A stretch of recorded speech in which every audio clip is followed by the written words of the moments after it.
នៅក្នុងឆ្នាំ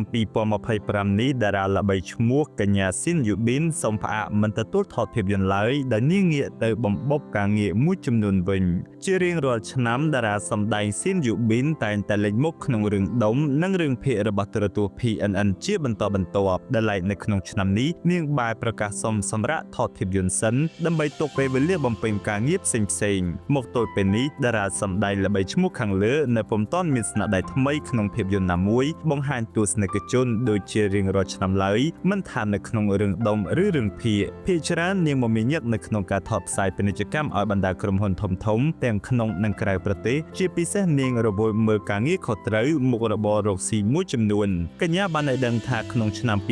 2025នាងពុំទាន់មានគម្រោងថតភាពយន្តថ្មីនៅឡើយទេ2025ជាក់ស្ដែងយើងមាន2ទៀតដែលកំពុងតែចរចាហើយសង្ឃឹមថានឹងបានចរចាបានសម្រេចហើយយកមកបង្ហាញបងទៀតប៉ុន្តែ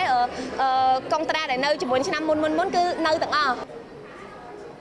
បើគម្រោងថតខ្សែភាពយន្តអត់ទាន់មានទេសូមសម្រាប់សិន